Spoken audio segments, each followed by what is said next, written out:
Detroit, Detroit, Detroit.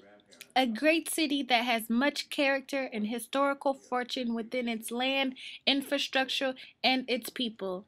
But for years, the culture between people and land and the city of Detroit has been misunderstood for years due to a lack of story or testament from the community and by the community. The Young Educators Alliance, who is a youth leadership team within East Michigan Environmental Action Council, stands as community Can you experts and please tell me your agents of the name, age, communities they and how belong long you've been to. standing? YEA focuses on environmental justice and social justice issues.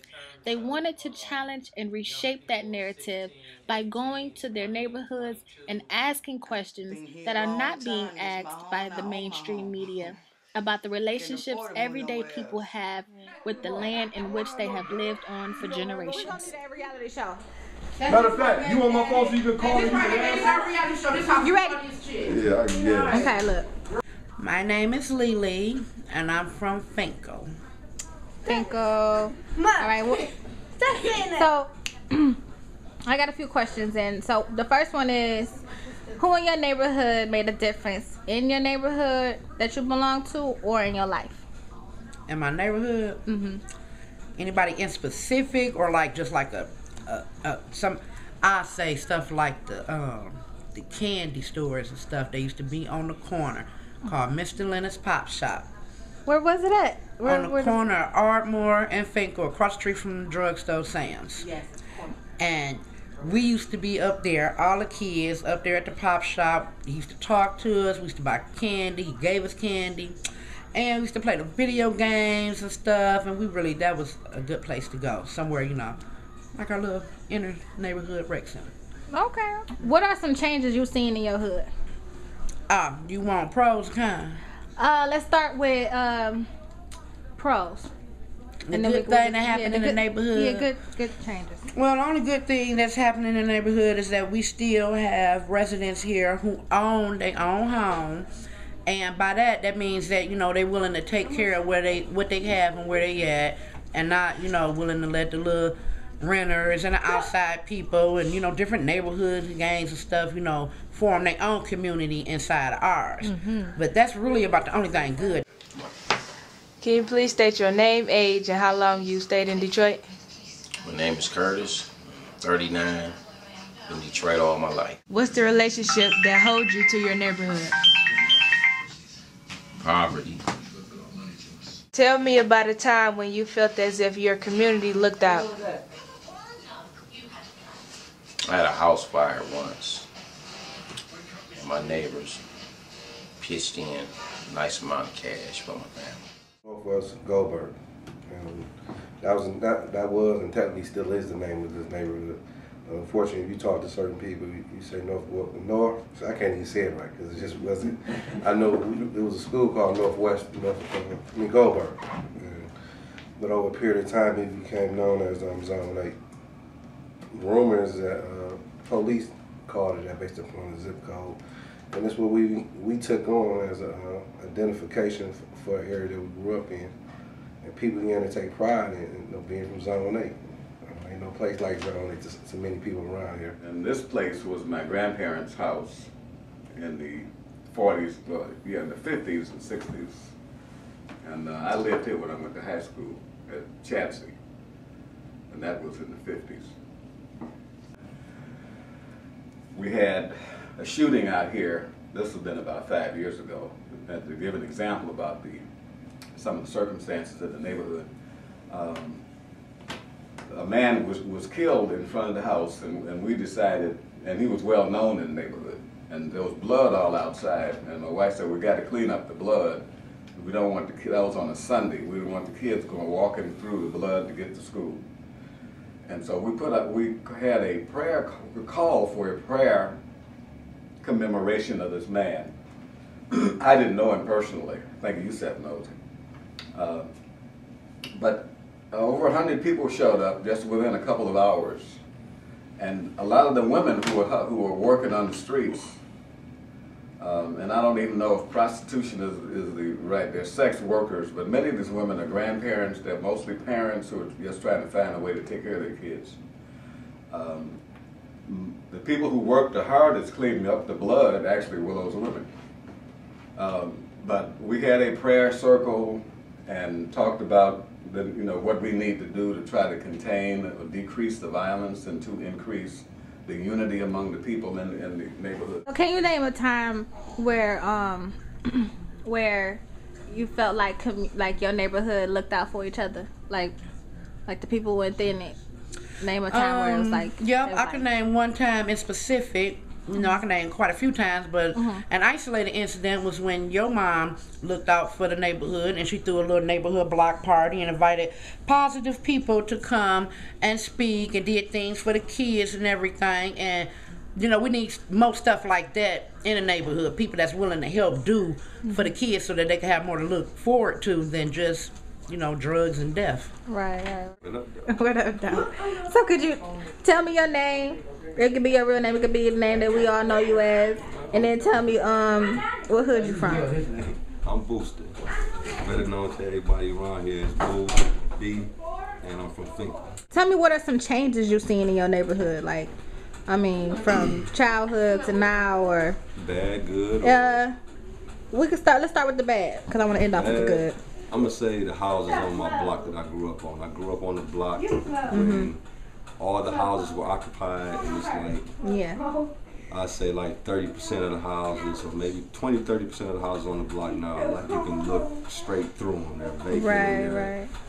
Vandalized. That's probably like the bad. The good is the people that are still, that are still here in the neighborhood. That was when I grew up, when I came in the neighborhood. I can say that's the good thing. Like the people who own the stores up the street, the little small businesses, the barbershops, stuff like that. Just like I said, the people in the neighborhood in general.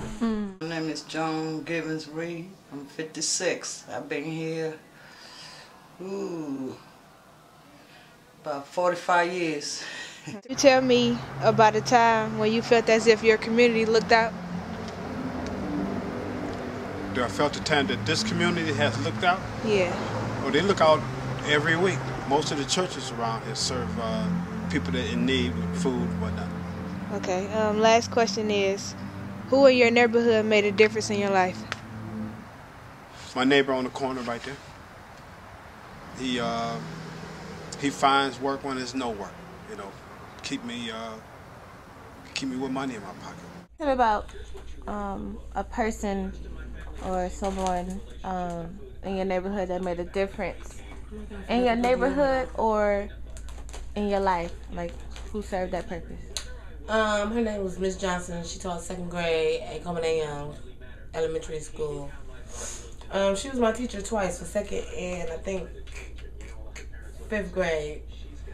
But she was just real sweet and nice. And when others said I couldn't do something, she said I could. She just made a good impact on my life as far as school-wise. Tell me 1 or 2 unique things about Finkel that you want everybody to know when watching this video. It's just a shit. You can find everything on Finkel. Whatever you need is on Finkel. It's just a shit. I love Finkel.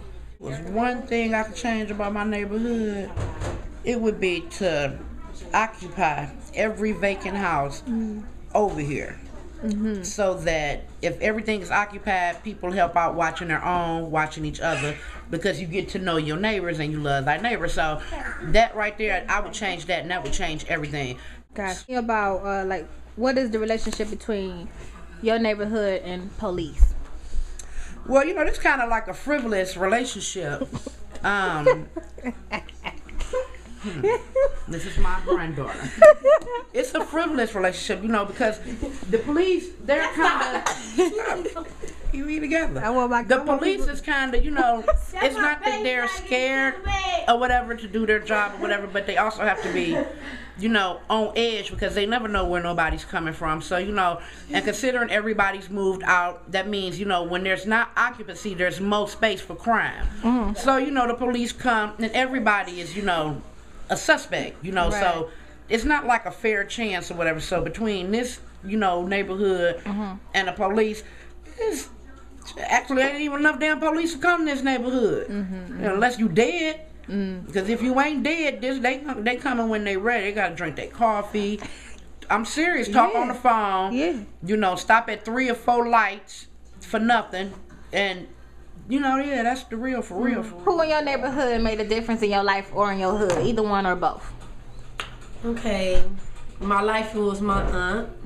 Her name is Mimi. You know, she did everything, taught me, you know, the pros and cons of the game. Right. You know, how to get in it and get out of it. Right. You feel me? You know, and then the neighborhood, it was Doug. You know, rest peacefully to both of them. Doug, he, you know, was on the block. He took care of all the kids. Kept us on his porch, you know. Even though we ain't like it, Doug, you know, but we did it for you. I'm here. Like, what holds you? Because of your my space? grandmother. Because my grandmother lives here, you know. She's a homeowner here. Got it, and got it.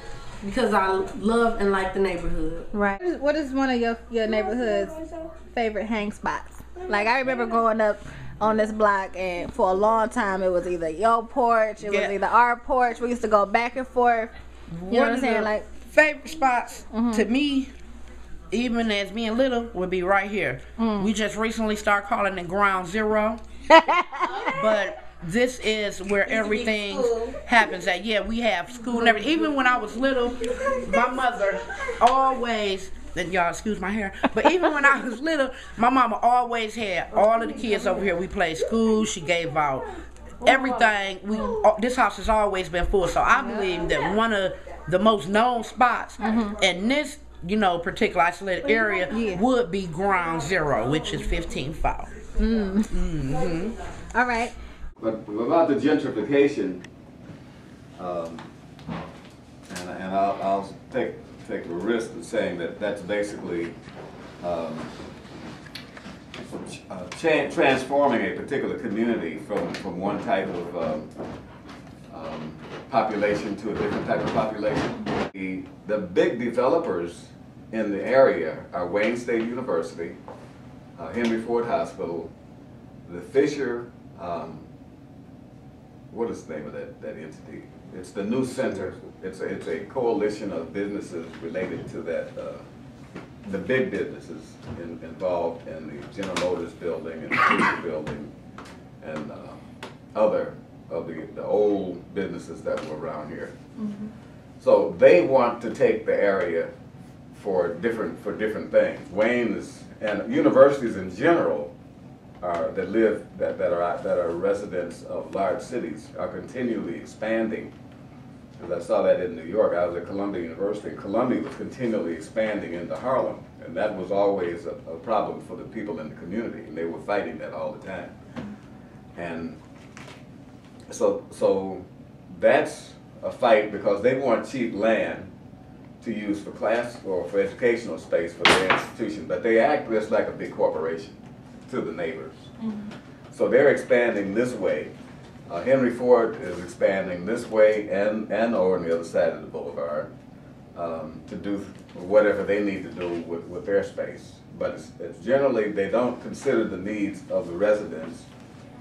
And if you don't have a powerful organization or big money, they'll run over you. And that's true of the government. They'll do it by eminent domain, just take the land and give you a minimum. They'll give you, because you know, eminent domain technically means that the government can take the land and give you what it's worth. But they seldom do that. They take the land and just basically throw you out and give you some crumbs. Not enough to move anywhere else or to pay rent, you know, for any place else that would be equivalent. And so you have to, and too often the community loses those battles with the developers because the developers have the government on their side. That's the local and the state government. They've got the city council, they've got the judges on their side, and the police. The Young Educators Alliance stands on gentrification. We, the Young Educators Alliance, welcome new developments, new people, and relationships as long as the people of Detroit and their small businesses are not displaced due to increase of property taxes, rent, and non-access. We are young community agents, and we speak out about this issue because we're worth being heard.